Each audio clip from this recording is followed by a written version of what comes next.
No one really knows when the stories began, but people around Asheville, North Carolina, have always said the woods there weren't normal. Locals warned visitors with the same advice. If you hear whistling at night, don't stop. Don't turn around. Just keep walking. It always sounded like one of those small-town legends, something meant to scare off tourists or kids looking for adventure. But something about the stories felt different. Too many details lined up. Too many people vanished for it to be just a tale. Back in 1994, a man named Greg Taylor went camping alone near Black Mountain. He was experienced, ex-military, known for always being prepared. He never came back. Search and rescue teams found his tent completely untouched, a fire still burning low in the pit, and a pack of marshmallows half roasted on a stick. But outside the tent, in the muddy patch where the forest floor dipped, there was a single footprint, long, narrow, almost human, but not quite. The toes were too pointed, and the heel dug in at a strange angle. Beside the footprint were claw marks on the tree bark, deep and curved, like something had dug in with unnatural strength. They never found Greg's body, just like the others. Over the years, more hikers disappeared. Not in large numbers, but just enough that the locals started paying closer attention. The pattern was always the same. The person went alone, they disappeared overnight, and the only things left behind were odd signs, a footprint, claw marks, and sometimes a low report from someone nearby who thought they heard music in the woods. A slow whistle. A sad melodic tune. It always came at night. One survivor, if she could be called that, was 17-year-old Laura McKinley.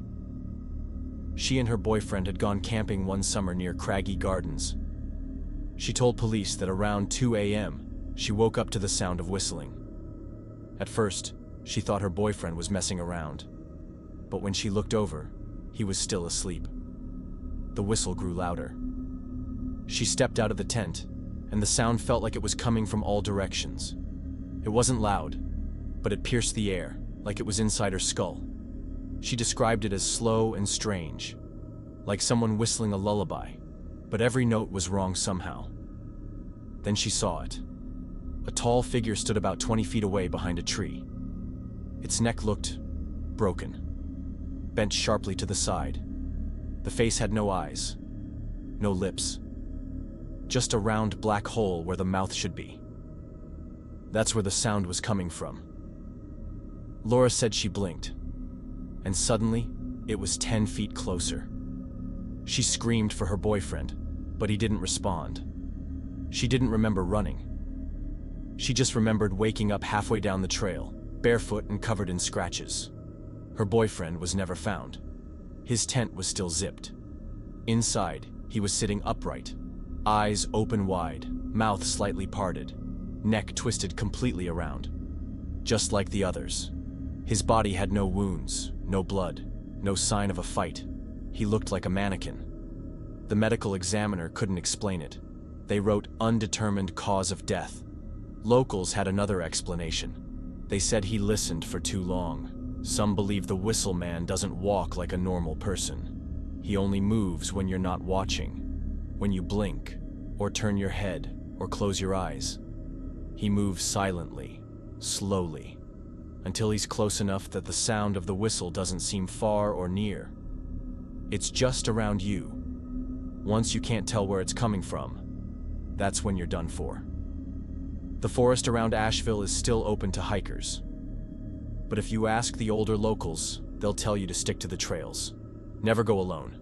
And if the wind dies down and you start to hear a slow whistle carried through the trees, don't stop. Don't look around. Don't even breathe too loud, because the whistleman doesn't like to be seen. And if you do see him, it means you already made your last mistake. They say if he gets close enough, you'll feel the air shift. Your ears will ring, and you'll hear one last whistle, a final sharp note, before everything goes still. Your body will be found later, maybe, maybe not. But one thing is always the same. Eyes open, mouth slack, and the neck twisted to the side like you turned to listen.